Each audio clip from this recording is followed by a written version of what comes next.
സംസ്ഥാന പോലീസ് മേധാവി രവാഡ ആസാദ് ചന്ദ്രശേഖർ IPS, ഇവിടെ സ്വാഗതം ആശംസിച്ച റവറൻഡ് ഡോക്ടർ ബിനു കുന്നത്ത്, ബഹുമാന്യനായ ഇറിഗേഷൻ വകുപ്പ് മന്ത്രി എൻ്റെ പ്രിയ സ്നേഹിതൻ ശ്രീ അഡ്വക്കേറ്റ് മോൻസ് ജോസഫ്, പ്രിയപ്പെട്ട ഏറ്റുമാനൂരിൻ്റെ ജനപ്രിയനായ നിയമസഭാ അംഗം ശ്രീ നാട്ടങ്ങൽ സുരേഷ്, പ്രിയങ്കരനായ Yatheesh Chandra IPS, DIG Ernakulam range, Sabu Mathew superintendent of police Kottayam, വേദിയിലുള്ള സ്റ്റീഫൻ ജോർജ് XMLA അടക്കം വേദിയിലും സദസ്സിലുമുള്ള പ്രിയപ്പെട്ട സഹോദരി സഹോദരന്മാരെ, കന്യാസ്ത്രീ അമ്മമാരെ, പ്രിയപ്പെട്ട ഡോക്ടേഴ്സ്, വൈദിക ശ്രേഷ്ഠന്മാരെ, സഹോദരി സഹോദരന്മാരെ, സുഹൃത്തുക്കളെ, വളരെ സന്തോഷത്തോടു കൂടിയാണ് ഇന്ന് മധ്യ തിരുവിതാംകൂറിൽ തന്നെ വലിയ ജനവിശ്വാസം നേടിയെടുത്ത ഈ കാരിത്താസ് ആശുപത്രിയിൽ ആഭ്യന്തര വകുപ്പുമായി ചേർന്ന് നൂതനമായ ഒരു പദ്ധതിയുടെ ഭാഗമാകാനായി ഞാനും ഇവിടെ എത്തിയിട്ടുള്ളത്. ഒരുപക്ഷെ ചരിത്രത്തിൻ്റെയും ഇതിൻ്റെ ഉദ്ഘാടനം നിർവഹിക്കുന്ന എനിക്ക് വലിയ സന്തോഷമുണ്ട്. കാരണം നമ്മുടെ നാട് ആവശ്യപ്പെടുന്ന ഏറ്റവും വലിയ ദൗത്യമാണ് Kerala police operation Toofan the narco ഹണ്ടിലൂടെ ഇന്ന് കേരളത്തിൽ നടപ്പാക്കിക്കൊണ്ടിരിക്കുന്നത്. ഒരു കാലത്ത് കോട്ടയം നഗരത്തിൽ നിന്ന് മാറി വലിയ വികസനം എത്തിച്ചേരാത്ത സ്ഥലമായിരുന്നു ഈ കാരിത്താസ് സ്ഥിതി ചെയ്യുന്ന ഈ പ്രദേശം. 1953 തറയിൽ പിതാവിൻ്റെ ദീർഘദൃഷ്ടി ആണ് ഇവിടെ ഒരു ചെറിയ ക്ലിനിക്കായി കാരിത്താസ് ആരംഭിക്കുന്നത്. അങ്ങനെ ആരംഭിച്ച കാരിത്താസിന്റെ വളർച്ച അഭിമാനകരമാണ്. ആയിരക്കണക്കിന് രോഗികൾക്ക് ഓരോ ദിവസവും ശുശ്രൂഷ നൽകുന്ന ദൈവസ്നേഹം എന്ന പേരിനെ അന്വർത്ഥമാക്കിക്കൊണ്ട് 7 പതിറ്റാണ്ടുകൊണ്ട് ഈ നാടിൻ്റെ ഭാഗധേയം തന്നെ മാറ്റിയെടുക്കാൻ കഴിഞ്ഞ ഒരു മഹത്തായ ആതുര സേവന കേന്ദ്രമാണ് കാരിത്താസ് എന്ന് പറയാൻ ഞാൻ ആഗ്രഹിക്കുകയാണ്. എനിക്ക് കാരിത്താസുമായി വലിയ ആത്മബന്ധമുള്ള ഒരാളാണ്. ഞാൻ 3 തവണ ഇവിടെ കോട്ടയത്ത് MP ആയിരുന്ന കാലത്ത് ഈ പ്രസ്ഥാനവുമായി വളരെയേറെ അടുത്ത് പ്രവർത്തിക്കാൻ അവസരം ലഭിച്ചിട്ടുണ്ട്. അന്ന് സഭയുടെ അഭിവന്ദനായ കുന്നശ്ശേരി പിതാവിൻ്റെ നേതൃത്വത്തിൽ ഇവിടെ നടന്ന വൻപിച്ച വികസന പ്രവർത്തനങ്ങളെ ഭാഗമാക്കാനും എനിക്കുള്ള അവസരം ലഭിച്ചിട്ടുണ്ട്. ഇങ്ങനെ കേരളത്തിൽ അറിയപ്പെടുന്ന മധ്യ തിരുവിതാംകൂറിലെ ഏറ്റവും വലിയ ആതുര സേവന കേന്ദ്രമായ കാരിത്താസിൽ ഓപ്പറേഷൻ തുഫാന്റെ ഒരു പുതിയ പദ്ധതി ഇന്നിവിടെ ആരംഭിക്കുകയാണ്. ലഹരി വിരുദ്ധ പോരാട്ടത്തിൽ പങ്കാളിയാകുമ്പോൾ നമ്മൾ തന്നെ സ്വയം മാറുകയാണ്. നമ്മൾ ജനങ്ങൾക്കൊരു പുതിയ സന്ദേശം നൽകുകയാണ്. മദ്യത്തിൻ്റെയും മയക്കുമരുന്നിൻ്റെയും അടിമകളായി മാറുന്ന നമ്മുടെ പുതിയ തലമുറയെ അതിൽ നിന്ന് രക്ഷിക്കാനുള്ള ഒരു മഹാദൗത്യമാണ് ഓപ്പറേഷൻ തുഫാൻ എന്ന് പറയുന്നത്. നമുക്കെല്ലാവർക്കും അറിയുന്നത് പോലെ കഴിഞ്ഞ 42 ദിവസമായി കേരളത്തിൽ ഏറ്റവും വിജയകരമായ നിലയിൽ ഓപ്പറേഷൻ തുഫാൻ മുന്നോട്ട് പോവുകയാണ്. അതിന് നേതൃത്വം കൊടുക്കുന്ന DGPയെയും എല്ലാ പോലീസ് ഉദ്യോഗസ്ഥന്മാരെയും നിങ്ങളുടെ സാന്നിധ്യത്തിൽ പ്രത്യേകം അഭിനന്ദിക്കാൻ ഈ അവസരം ഞാൻ വിനിയോഗിക്കുകയാണ്. പോലീസ് സേനയുടെ കരുത്തും ആവേശവും അവരുടെ ആത്മാർത്ഥതയും ഈ പരിപാടിയുടെ വിജയത്തിന് വേണ്ടി വളരെയേറെ സഹായകമായിട്ടുണ്ട്. ഇന്ന് ഈ പദ്ധതി ഞങ്ങൾ തുടങ്ങിയെങ്കിൽ ഇപ്പം ഞങ്ങളുടെ കൈവിട്ടു പോയിരിക്കുകയാണ്. ഇതിപ്പോ ജനങ്ങൾ ഏറ്റെടുത്ത് കഴിഞ്ഞിരിക്കുകയാണ്. കൊടുക്കാൻ സമയമില്ല. എന്റെ ഡയറി മുഴുവൻ പരിശോധിച്ചാൽ 1 മിനിറ്റ് പോലും ഇല്ലാത്ത അവസ്ഥയാണ്. അത്രമാത്രം ജനങ്ങൾ ഈ പദ്ധതി ഏറ്റെടുത്തിരിക്കുന്നു. ഒരു കാര്യം ഞാൻ തുറന്നു പറയട്ടെ, നമ്മുടെ അമ്മമാരും സഹോദരിമാരുമാണ് ഓപ്പറേഷൻ തുഫാന്റെ ഏറ്റവും വലിയ പ്രചാരകരും ഏറ്റവും കൂടുതൽ ഞങ്ങളെ സഹായിക്കുകയും ചെയ്യുന്നത് അവരാണ് എന്ന് പറയാൻ ഞാൻ ആഗ്രഹിക്കുന്നു. അമ്മമാർക്കാണല്ലോ കുടുംബത്തിന്റെ വേദനകൾ, വസ്തുതകൾ മനസ്സിലാക്കി പ്രവർത്തിക്കാൻ കഴിയുന്നവർ. മക്കൾ മയക്കുമരുന്നിന്റെ അടിമകളായി പോകുമ്പോൾ ഉണ്ടാകുന്ന പ്രയാസം മനസ്സിലാക്കിക്കൊണ്ട് അമ്മമാർ വേദന കടിച്ചമർത്തി ജീവിക്കുന്ന സാഹചര്യം കേരളത്തിലൊട്ടാകെ നമുക്ക് കാണാൻ കഴിയുന്നുണ്ട്. ഈ പദ്ധതി ആരംഭിച്ചപ്പോൾ തന്നെ എനിക്ക് കിട്ടിയ കത്തുകൾ, ഫോൺ കോളുകൾ, മെയിലുകൾ അതെല്ലാം സൂചിപ്പിക്കുന്നത് ഇന്ന് ഏറ്റവും കൂടുതൽ ജനങ്ങളും അമ്മമാരും ആഗ്രഹിക്കുന്ന പദ്ധതി ഇതാണ് എന്നാണ്. അവരുടെ വേദനയും നെടുവീർപ്പുകളും അവരുടെ മാനസികമായ പ്രയാസങ്ങളും ഇറക്കി വെക്കാൻ ഒരിടമായി ഇന്ന് ഓപ്പറേഷൻ തുഫാൻ മാറിക്കഴിഞ്ഞിരിക്കുകയാണ്. ഇന്ന് 3 ഘട്ടമാണ് ഇതിനുള്ളത്. ഒന്ന് ഓപ്പറേഷൻ സ്ട്രൈക്ക്, അത് പോലീസ് ചെയ്യുന്നു. രണ്ടാമത്തേത് ഓപ്പറേഷൻ തുഫാൻ വാരിയേഴ്സ്, നമ്മളൊക്കെ തുഫാൻ വാരിയേഴ്സ് ആണ്. ഇന്നിവിടെ കൂടിയിരിക്കുന്ന നിങ്ങൾ എല്ലാവരെയും ഓപ്പറേഷൻ തുഫാന്റെ ഭാഗമായ തുഫാൻ വാരിയേഴ്സായി ഞാനിവിടെ പ്രഖ്യാപിക്കുകയാണ്. മൂന്നാമത്തേതാണ് ഓപ്പറേഷൻ കെയർ. അതാണ് ഏറ്റവും പ്രധാനപ്പെട്ട കാര്യം. ഓപ്പറേഷൻ കെയർ എന്ന് പറയുന്നത് നമ്മുടെ ഈ ചതിക്കുഴിയിൽ പെട്ടുപോയ ആളുകളെ രക്ഷിക്കാനുള്ള പദ്ധതിയാണ്. മയക്കുമരുന്നിന് അടിമയായി പോകുന്ന ഒരാളിനെ അയാളെ തിരികെ ജീവിതത്തിലേക്ക് കൊണ്ടുവരാൻ ഓപ്പറേഷൻ തുഫാൻ കെയർ ആവശ്യമാണ്. അതിനു വേണ്ടിയിട്ട് ആശുപത്രികളോട് ഞങ്ങൾ അഭ്യർത്ഥിക്കുകയാണ്. കേരളത്തിലെ 35ഓളം പ്രമുഖ ആശുപത്രികൾ ഇന്ന് തുഫാൻ കെയറിനോടൊപ്പം ചേർന്ന് നിൽക്കുകയാണ്.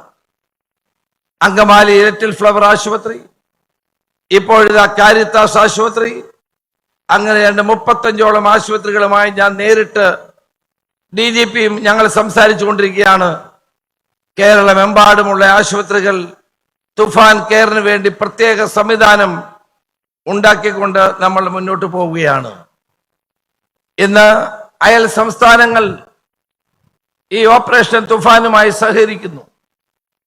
കഴിഞ്ഞ ദിവസം കർണാടകം, തമിഴ്നാട്, പോണ്ടിച്ചേരി, അതോടൊപ്പം തന്നെ ആന്ധ്ര, തെലങ്കാന എന്നീ സംസ്ഥാനങ്ങളിലെ DGPമാർ തിരുവനന്തപുരത്ത് സമ്മേളിച്ചു. അവരൊരുമിച്ച് ചേർന്ന് തീരുമാനിച്ചു കേരളത്തിൽ ആരംഭിച്ച ഈ ഓപ്പറേഷൻ തുഫാന് പൂർണ്ണ പിന്തുണ നൽകാൻ. അവരുടെ എല്ലാവരുടെയും സഹായത്തോടു കൂടി മാത്രമേ നമുക്ക് ഈ വലിയ വെല്ലുവിളിയെ നേരിടാൻ കഴിയുള്ളൂ. ഇത് കടന്നു വരുന്നത് അതിർത്തി കടന്നു വരുന്നു, ഇത് ആകാശത്തുകൂടെ വരുന്നു, കടലിലൂടെ വരുന്നു, റോഡിലൂടെയും റെയിലിലൂടെയും വരുന്നു. ഇതിനെ തടയണമെങ്കിൽ കേരള ഗവൺമെന്റ് മാത്രം വിചാരിച്ചാൽ കഴിയില്ല. ഇതിന്റെ വരവ് തടയാൻ 5 ദക്ഷിണേന്ത്യ സംസ്ഥാനങ്ങൾ ഒരുമിച്ച് കൈകോർക്കുന്ന അപൂർവമായ ഒരു ആവേശകരമായ സാഹചര്യമാണ് ഇന്ന് നിലവിലുള്ളത്. എല്ലാവരും സഹായിക്കാൻ തീരുമാനിച്ചിട്ടുണ്ട്. ഞാൻ കർണാടക മുഖ്യമന്ത്രി DK ശിവകുമാറിനെ കണ്ടു. അദ്ദേഹം അപ്പോൾ തന്നെ ഇതിന്റെ നിർദ്ദേശം കൊടുത്തു. 16-ാം തീയതി തമിഴ്നാട് മുഖ്യമന്ത്രി വിജയ് ജോസഫിനെ ഞാൻ ചെന്നൈയിൽ വെച്ച് കാണുന്നുണ്ട്. ഈ തുഫാന്റെ പിന്തുണ നേടാൻ വേണ്ടി അദ്ദേഹത്തെ കാണുന്നുണ്ട്. മറ്റ് മുഖ്യമന്ത്രിമാരെയും കാണും. DGP തലത്തിൽ എല്ലാവരുമായി സംസാരിക്കുന്നുണ്ട്. നമ്മുടെ ലക്ഷ്യം ഇതിന്റെ വേരറക്കുക എന്നുള്ളത് തന്നെയാണ്. വെറും കേസുകൾ എടുത്ത് അവരെ വിടുകയല്ല. ഇപ്പൊ തന്നെ 6000-7000 പേരെ അറസ്റ്റ് ചെയ്തു, 6000-ത്തിലധികം കേസുകൾ രജിസ്റ്റർ ചെയ്തു, 50-60 കോടി രൂപയുടെ മയക്കുമരുന്നുകൾ പിടിച്ചെടുത്തു. അതുകൊണ്ടാകുന്നില്ല. ജയിലുകൾ നിറയ്ക്കുകയല്ല നമ്മുടെ ലക്ഷ്യം. ഏറ്റവും കൂടുതൽ ആളുകളെ അറസ്റ്റ് ചെയ്യുക അല്ല നമ്മുടെ ലക്ഷ്യം. നമ്മുടെ ലക്ഷ്യം ഇതുപയോഗിക്കുന്ന ആളുകളെ, വഴിതെറ്റിപ്പോയ നമ്മുടെ മക്കളെ ലഹരി വിമുക്തരാക്കി ജീവിതത്തിലേക്ക് അവരെ തിരികെ കൊണ്ടുവരിക എന്നുള്ളതാണ് നമ്മുടെ ലക്ഷ്യം. അതുകൊണ്ട് പറയട്ടെ, ഈ കാലഘട്ടത്തിലെ ഏറ്റവും വലിയ ദൗത്യം തുഫാൻ കെയറാണ്. അവരെ തിരികെ ജീവിതത്തിലേക്ക് കൊണ്ടുവരാൻ ഞങ്ങൾ എല്ലാ സ്കൂളുകളിലും സൈക്കോളജിസ്റ്റുകളെ ഇപ്പോൾ അവരോട് പോയി ക്ലാസ് എടുക്കാൻ പറയുന്നു, കുട്ടികളുടെ ബിഹേവിയർ മനസ്സിലാക്കാൻ. അതോടൊപ്പം തന്നെ ആശുപത്രികളിൽ ഇന്ന് സൈക്യാട്രിസ്റ്റുകളുണ്ട്, അവരുടെ സേവനം പ്രയോജനപ്പെടുത്തുന്നു, അവരെ ചികിത്സിച്ച് ഭേദമാക്കുന്നു, അവരെ ജീവിതത്തിലേക്ക് മടക്കി കൊണ്ടുവരുന്നു. അത് എല്ലാവരുടെയും സഹായം ഈ കാര്യത്തിൽ അനിവാര്യമാണ് എന്നാണ് എനിക്ക് പറയാനുള്ളത്. ലഹരി വിമുക്തമാക്കുക എന്ന് പറയുന്നത് ഒരു ചികിത്സയല്ല, അതൊരു ജീവകാരുണ്യ സേവനമാണ്. കാരിത്താസ് പോലെ മഹത്തായ സ്ഥാപനം, മധ്യ തിരുവിതാംകൂറിലെ ഏറ്റവും നല്ല ആരോഗ്യ കേന്ദ്രം ഇതിൽ മുന്നോട്ട് വരുമ്പോൾ അത് നമ്മുടെ നാടിന് കരുത്തുണ്ടാക്കുന്നു, അത് സേവനത്തിന്റെ മകുട ഉദാഹരണമായി മാറുന്നു എന്നുള്ളതാണ് ഇതിന്റെ ഏറ്റവും വലിയ സൂചന. ഇവിടെ ഈ തുഫാൻ ഷീൽഡ് അടുത്ത ഘട്ടമാണ്. തുഫാൻ ഷീൽഡ് അതിവിടെ ഉദ്ഘാടനം ചെയ്യപ്പെടുക. എന്താണ് തുഫാൻ ഷീൽഡ്? എന്തുകൊണ്ടാണ് ഈ ഇങ്ങനൊരു പദ്ധതി? ഞാനത് വ്യക്തമാക്കാൻ ആഗ്രഹിക്കുന്നു. കഴിഞ്ഞ ദിവസം ഒരു റൂറൽ SP പങ്കുവെച്ച ഒരു സത്യം ഞാൻ നിങ്ങളുടെ മുമ്പിൽ തുറന്നു പറയട്ടെ. മയക്കുമരുന്നിനെ കുറിച്ചും അതിന്റെ ആരോഗ്യ പ്രശ്നങ്ങളെ സംബന്ധിച്ചുമുള്ള കൃത്യമായി അറിവുള്ള ഒരു നഴ്സ് ഒരു സ്ത്രീ SP ഓഫീസിലെത്തി പരാതി പറയാൻ. അവർ വന്നത് അവരുടെ പരാതികൾ പറയാനാണ്. ചെറുപ്പക്കാരിയാണ്, കൂടിയാൽ 40 വയസ്സ് പ്രായമുണ്ടാകും. പ്രണയ വിവാഹമായിരുന്നു. വീട്ടുകാർ എതിർത്തതോടെ ഒറ്റയ്ക്ക് ജീവിക്കാൻ ആരംഭിച്ചു. യുവതി നഴ്സായി ഒരു സ്വകാര്യ ആശുപത്രി ജോലിക്ക് കയറി. എന്നാൽ ജോലി ചെയ്യുന്ന സ്ഥലത്ത് നിന്ന് വളരെ എളുപ്പത്തിൽ അവർ ലഹരിയുടെ വഴിയിലെത്തപ്പെട്ടു. ഭർത്താവിനും അവർ ലഹരി കൊണ്ടുവന്ന് നൽകി. ഇരുവർക്കും ഈ ജീവിതം ഒരു ആഘോഷമായി തോന്നി. അവർക്ക് മക്കളുണ്ടായി, മക്കളെ അവർ വളർത്തുന്നു. ജോലിക്കിടെ പരിചയപ്പെട്ട ആളുകളാണ് അവർക്ക് ലഹരി നൽകിയത്. ഒടുവിൽ ഈ ദമ്പതികൾ MDMA പോലെയുള്ള മാരക രാസലഹരിയുടെ അടിമകളായി, കാരിയേഴ്സായി മാറി. ഭാര്യ ആശുപത്രിയിലും ഭർത്താവ് പുറത്തും ലഹരിയുടെ ഇടപാടുകൾ നടത്തി. വൈകാതെ അവരുടെ ജീവിതം പൂർണ്ണമായി തകർന്നു. കാര്യങ്ങൾ കൈവിട്ടുപോയി, ആരോഗ്യം ക്ഷയിച്ചു, ജോലിക്ക് പോകാൻ കഴിയാതെയായി. ജോലി പോയി, മുഖം കോടി, പല്ലുകൾ കൊഴിഞ്ഞു, ജരാനരകൾ ബാധിച്ചു. മക്കൾ കൗമാരത്തിലെത്തി. ഇതോടെ ഈ വഴിയിൽ നിന്ന് പിന്തിരിയാൻ അവർ ശ്രമിച്ചു. അപ്പോൾ ലഹരി മാഫിയ അവരെ പിന്തുടർന്നു, ഭീഷണിയായി. നാട്ടുകാരിടപെട്ട് അവരെ ഡി അഡിക്ഷൻ സെന്ററിൽ എത്തിച്ചു. മക്കളെ ഒരു ചൈൽഡ് ഹോം ഏറ്റെടുത്തു. ചികിത്സ കഴിഞ്ഞ് പുറത്തിറങ്ങി, നഴ്സ് പുറത്തിറങ്ങി. പക്ഷെ ഭർത്താവ് ഇപ്പോഴും ഡി അഡിക്ഷൻ സെന്ററിൽ ചികിത്സയാണ്. എങ്ങോട്ട് പോകണമെന്നറിയില്ല. എന്നറിയാതെ വീട് മാറി മാറി താമസിച്ചു. വീടുകൾ വാടകയ്ക്ക്. എന്നാൽ പഴയ ആളുകൾ, ലഹരി മാഫിയയുടെ ആളുകൾ കണ്ടുപിടിച്ച് അവരെ ശല്യം ചെയ്യാൻ തുടങ്ങി. മാഫിയ പിന്തുടർന്നോടെ താമസിക്കാൻ വീട് കിട്ടാതായി. ഒഴിഞ്ഞ വീടുകളിൽ ആരോരും അറിയാതെ പോയി താമസിക്കാൻ തുടങ്ങി. എവിടെ പോയാലും പിറകെ നടന്ന് ഭീഷണിയും ശല്യവുമായി. അവർക്ക് പേടിയാണ്, മക്കളെ കാണാൻ പോലും ഭയമാണ്, പുറകിൽ ആരോ ഉണ്ടെന്നുള്ള തോന്നലാണ്. അങ്ങനെയാണ് അവർ SP ഓഫീസിലെത്തിയത്. എത്തിയതെല്ലാം തുറന്നു പറഞ്ഞു. സർ, ഞാൻ ജീവിതത്തിലെല്ലാം അനുഭവിച്ചു തീർത്തു, ഇനിയെങ്കിലും എൻ്റെ കുഞ്ഞുങ്ങൾക്ക് വേണ്ടി ജീവിക്കണം, എന്നെ ഒന്ന് സഹായിക്കണം. ആ സഹോദരി കണ്ണുനീരോടെ പറഞ്ഞു. SP നേരിട്ട് ഇടപെട്ടു. ആ സ്റ്റേഷൻ പരിധിയിൽ അവരുടെ വീടിനടുത്തായി പെട്രോളിംഗ് അനുവദിച്ചു.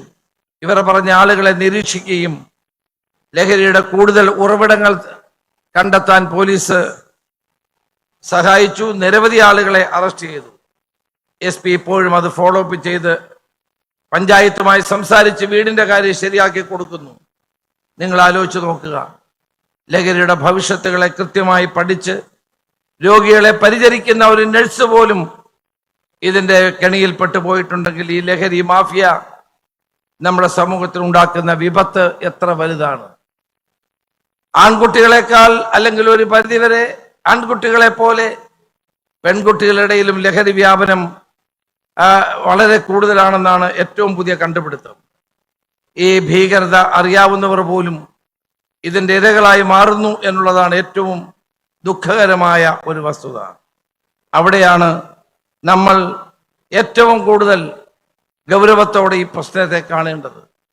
ഒരു നഴ്സ് ജോലി ചെയ്യുന്ന ആശുപത്രിയിൽ പോലും മയക്കുമരുന്ന് കിട്ടുന്നു എന്നത് വന്നാൽ നമ്മൾ എവിടേക്ക് പോകുന്നു എന്നാണ് ആലോചിക്കേണ്ടത്. ഇന്നലെ നമ്മുടെ ഡി ഐ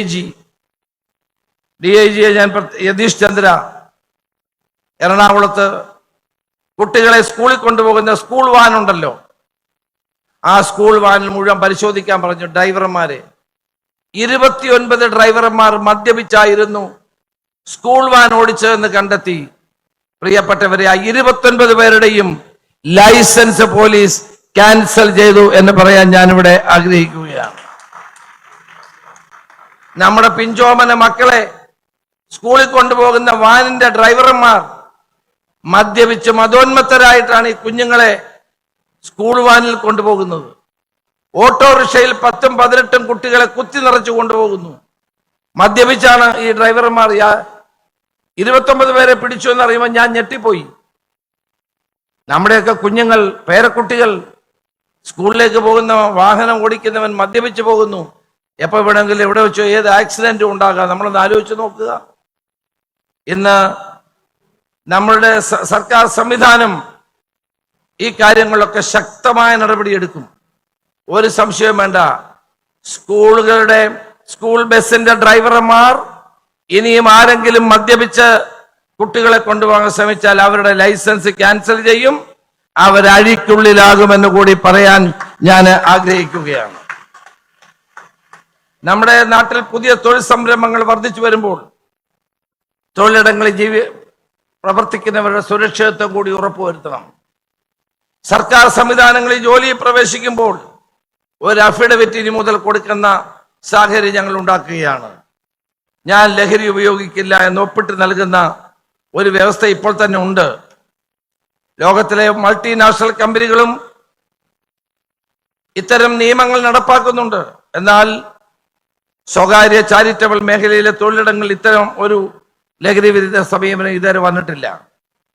ലഹരി ഉപയോഗിച്ചാൽ സ്വന്തം ജോലി പോകുമെന്നുള്ള ഭയവും നിയമപരമായ ചട്ടക്കൂട് ഇല്ലാത്തത് കൊണ്ടാണ് പലപ്പോഴും പലരും ഇതിൽ കുടുങ്ങിപ്പോകുന്നത്.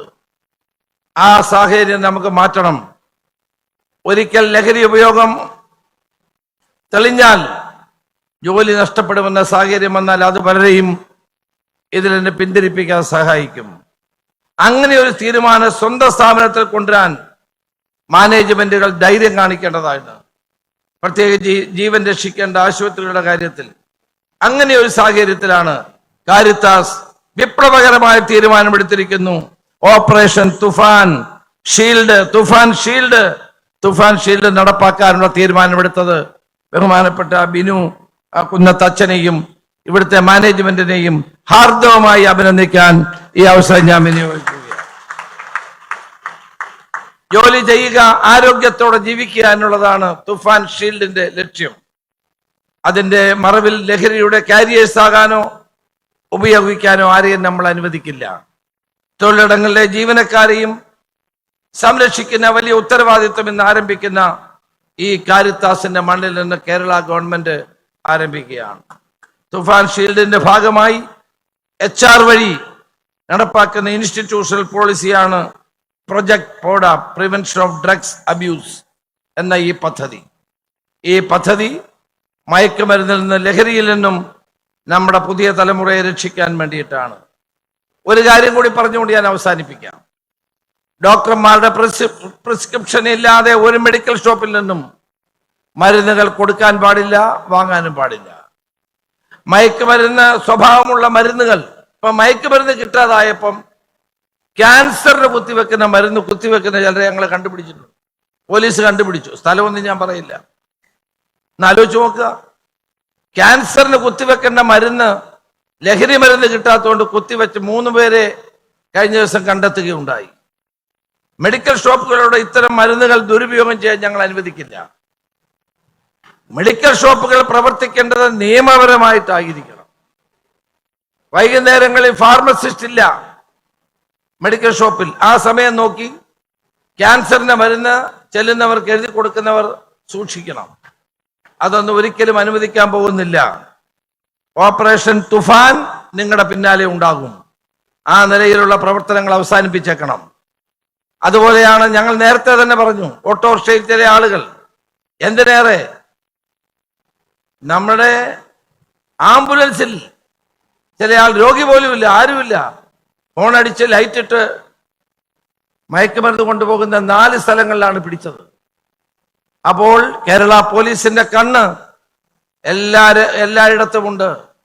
ഓപ്പറേഷൻ തുഫാന്റെ കണ്ണ് എല്ലായിടത്തുമുണ്ട്. ഇത് കണ്ണ് വെട്ടിച്ച് ചെറുപ്പക്കാരികളെയും വിദ്യാർത്ഥികളെയും വഴിതെറ്റിക്കാൻ ശ്രമിക്കുന്ന ഒരാളെയും ഞങ്ങൾ പോലീസ് വെറുതെ വിടില്ല, ശക്തമായി തന്നെ നേരിടും. ഓപ്പറേഷൻ തുഫാൻ എന്ന ഈ മഹാദൗത്യത്തിൽ പങ്കെടുക്കാൻ മുന്നോട്ട് വന്ന കാരിത്താസിനോടും ഇവിടുത്തെ ജീവനക്കാരോടും മാനേജ്മെന്റിനോടും ജ്ഞാനായ സഭയോടും കേരള